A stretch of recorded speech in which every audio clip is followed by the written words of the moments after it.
Veganuary vegan?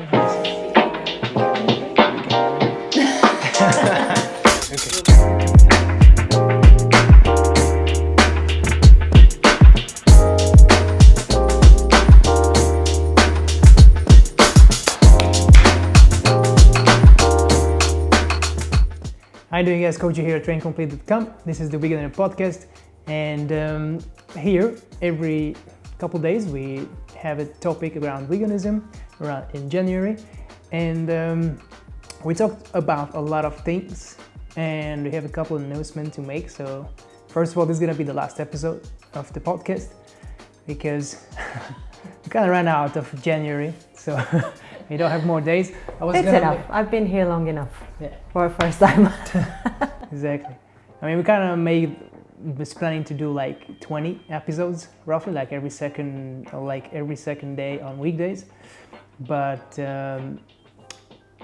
not just like, well, there's a lot of topic, more to cover, but we kind of like trying to keep this beginner. So obviously it's Veganuary, so people who are transitioning or want to try it out, so we don't want to make it too specific or something to be like too nichey. We want to be exhausting. So we're trying to always go back to the same principle that nowadays it's easy to be vegan and it's totally achievable. And always we try to target this from different angles throughout, like vegan alcohol, fitness, environmental, and ethical perspectives, and then we try to just show every angle of the questions what you might have if you trying to be vegan. So that's what we was trying to do with this episode. So this is gonna be the last one. It's coming out, I think, 14 episodes. So you still have 2 episodes, or 1 episode every second day. And some episodes are really long anyway, so like 40 minutes and etc. So we're trying to. The last couple was like over 30 minutes. So you have 6 hours of content to listen to. So anytime you want, you just go to the playlist, and then you can watch the videos back to back. Obviously it's a lot, so you don't have to do it at once. So if you have any questions, they usually I put like different topics and everything, so you can see easily if you are interested in some topics more than the other, then you just have to go over there and watch that video again. So today is gonna be kind of like a wrap-up video. So we're gonna cycle back into the most important issues, but we're also gonna have a little topic, which is Sarah is gonna intro in for us. And then we're gonna make some announcement at the end, so stick around and enjoy this episode.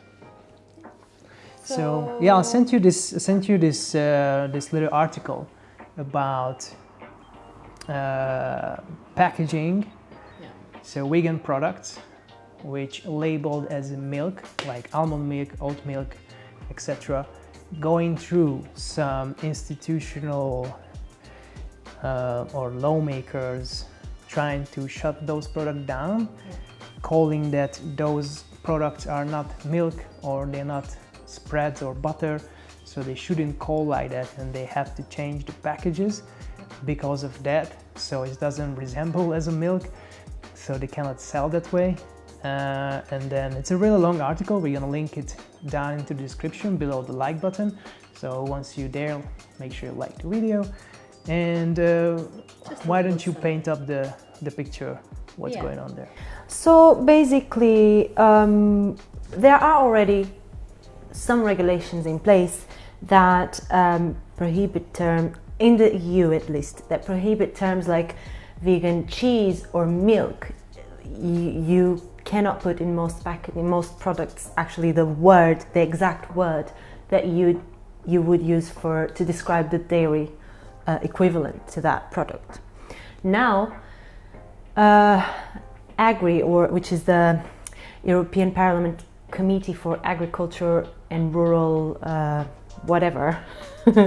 and Rural Development, has put forward the suggestion for a new amendment which goes even further. So now they want to prohibit any vegan alternative to dairy to present minimally in a similar way to their dairy product equivalents, which brings some problematics. On the one hand, I think it's an eye-opener. I think it's not a good thing if it happens, but just this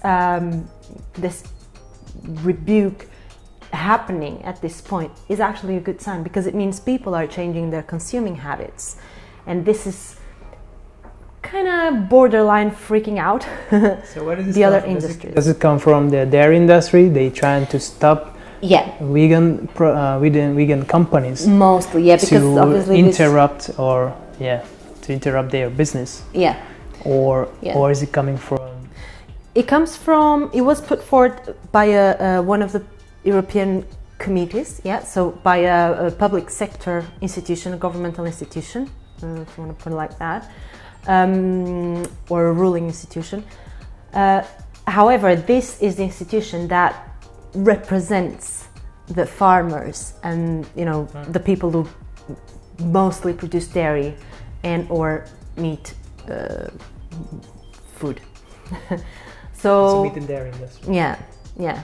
Maybe some agriculture as well, but we know that meat and dairy is a very big lobby in the food industry. That's the biggest. The biggest one. So there's a lot of pressure what's in this happening, to government. make it short a little bit, is the food and the meat and dairy industry want to stop these vegan companies like Oatly or Alpro, I guess, to use a different packaging for their milk. They cannot resemble to a package of milk. I don't know, any like a dairy product, but they cannot look like it's milk, because people accidentally, I guess, or I don't know, might confuse, and they accidentally not support animal suffering, and then they just gonna someone accidentally gonna grab an oat milk instead of a dairy milk. As people, they are calling you dumb, so it's not nice. So the real reason is because wording and visuals do matter, not because people are stupid enough to confuse dairy milk with almond milk, but rather because they present themselves as an alternative to those dairy products. So people are being informed that, if I drink this, I'm also ingesting something that in terms of diet is equivalent to the dairy, so I can actually give it a try.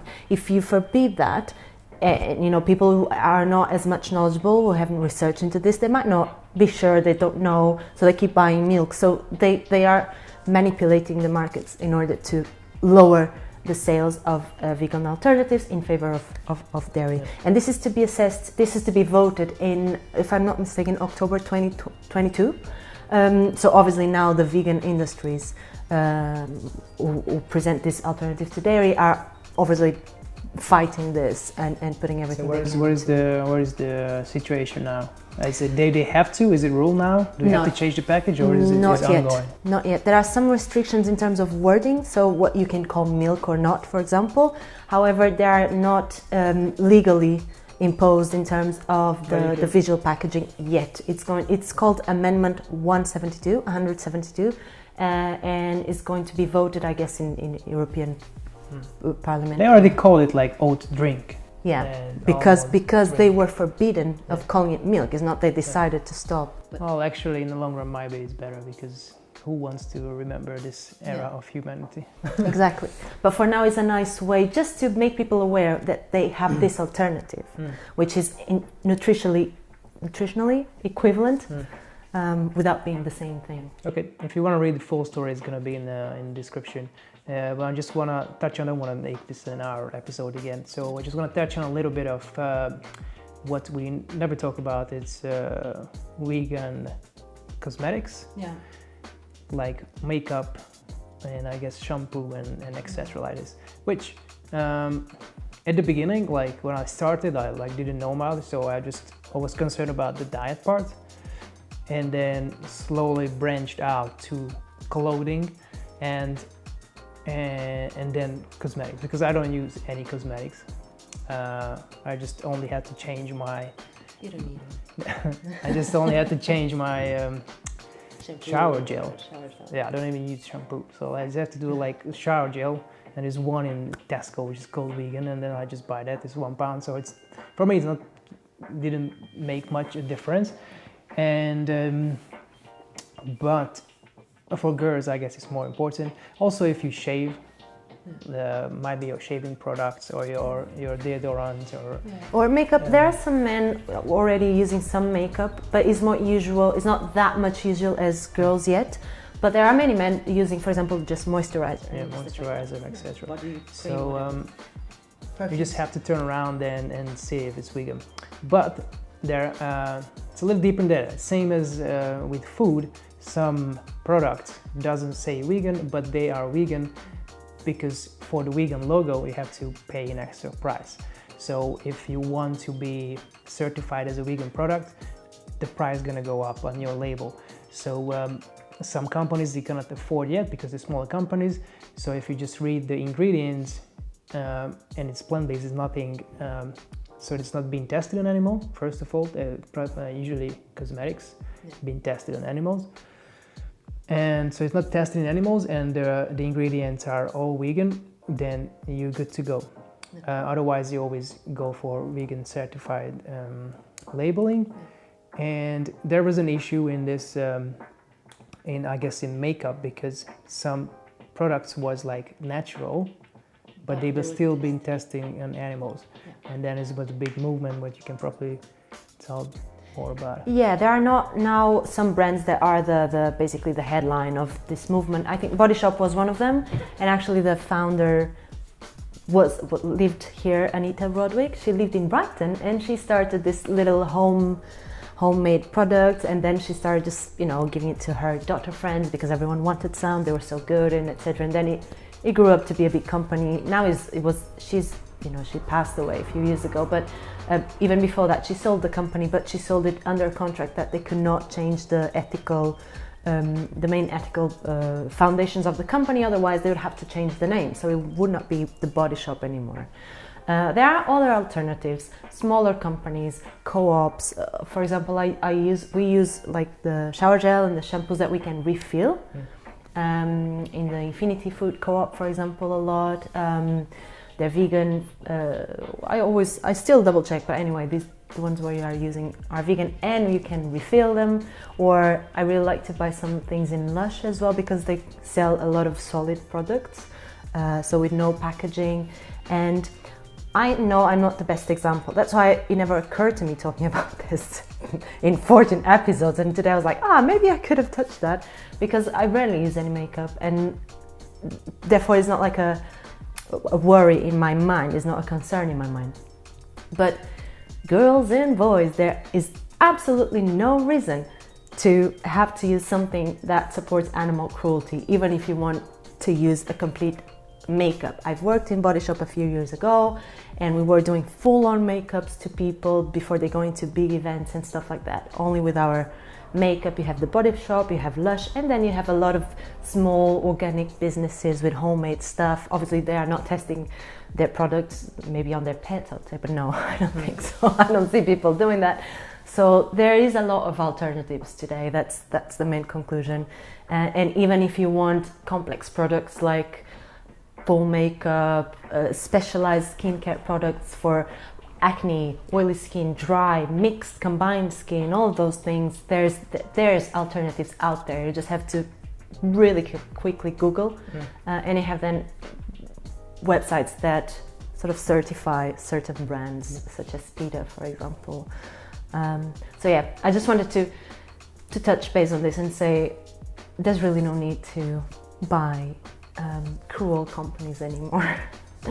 So yeah, I guess the main issue with makeup or cosmetics is testing on animals, especially nowadays.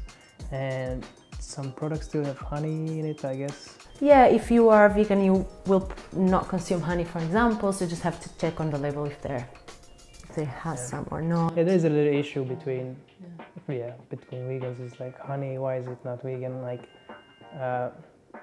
if you know how honey makes and how how do you call it? There's like beef farmers, I guess. Yeah, beef farmers. Yeah. And nowadays it's even Animals. more problematic because the flora has been so altered by the climate change that they have to actually transport the boxes like a whole set of drawers that they transport from one place to another, and then they set the bees free on that field, and then they when they come back to the drawers, basically, oh man, they kill so many bees as well in the process, and they also have to gas them to get the honey out, so they they gas them so they get dizzy and they don't attack and stuff like that. So yeah, it's not I just nice. prefer not to. Yeah, it's not nice to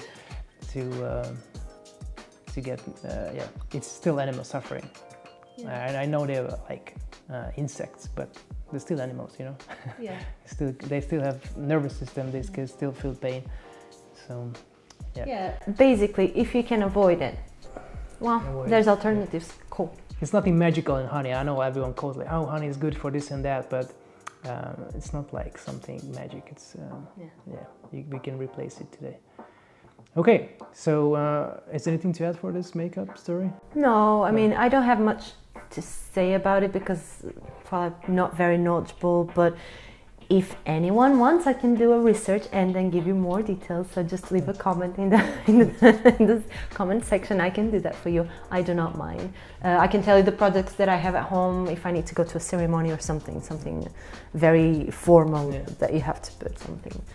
I can tell you whatever I have, but yeah, it's mostly the Body Shop, Infinity Foods and Lush. Okay, we have a couple minutes left, so I just want to recap the last 14 episodes roughly.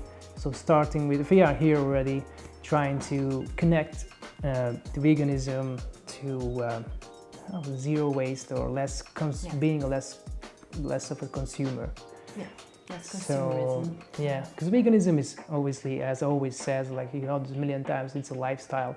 It's not about diet. If you're just focusing on plant-based diet, it's amazing. But veganism is so much wider. It's crying. Yeah, you want to make the smallest economic footprint you can do. So buying less products, even if it's vegan. Don't buy shit if you don't need it. Exactly. Yeah. Because you're just gonna throw it away. And then you're just increasing the waste lands. I know it's not in your backyard, but it's in Malaysia. It's someone's backyard in Malaysia, and then there is a huge waste island on the Pacific Ocean.